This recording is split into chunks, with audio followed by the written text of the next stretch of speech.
Ke pasur eksperienca në shtet edhe në privat, pra në administratën shtetërore edhe në privat. Si kanë ndikuar këto eksperienca në formimin tënd sot, që të kanë bërë ky që je sot? Unë besoj që gjithë secili prej nesh është një mozaik për tërësia e eksperiencave që ne kemi në jetë. Patjetër në çdo hapësirë pune kam me munduar të përfitoj eksperiencën nga eprorët e mi, nga mënyra e tyre e menaxhimit, nga mënyra e tyre e leadershipit, por jam munduar gjatë gjithë kohës të shoh ku unë mund të kontriboj.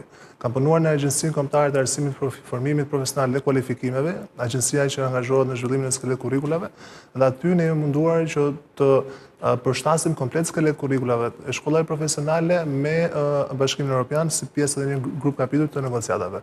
Thënë këto, ti ndihesh mirë kur puna jote që o bën nga zyra shkon paralele dhe me investimet që o bën në shkollat profesionale, në Elbasan, po edhe në gjithë Shqipërinë. Si u bëre pjesë e listave të Partisë Socialiste për qarkun e Elbasanit? E kur ishte ai moment që vendose që të marrësh pjesë në politikë? Fiks kur kam qenë angazhuar në punën në shtet, në administratë publike, sepse aty kuptova që ne me vendimet që marrim përmirësojmë jetën e qytetarëve. Thënë këtë, nëse ti do të përmirësosh jetën e më shumë qytetarëve, duhet të angazhohesh në politikë, sepse politika është mënyra më e drejtë për të bërë ndryshimin që i shërben gjithëve. Vendosa të angazhohem, jam angazhuar edhe më herët në trajnime të ndryshme pranë Partisë Socialiste, por kam përfunduar Akademinë Politike të Partisë Socialiste 12 fundjava, shumë intensive.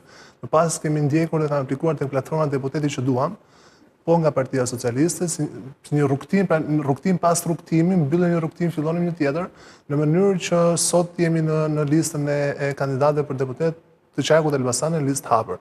Procesi i emërimit ose i propozimit tim në listë ka kaluar disa procese, siç e përmenda, nga akademia, deputeti që duam deri tek finalizimi i listës shumë emërore të listës fituese të Elbasanit. A ka rënë miti që duhet mik ose para për të qenë në politikë dhe për të ecur në politikë?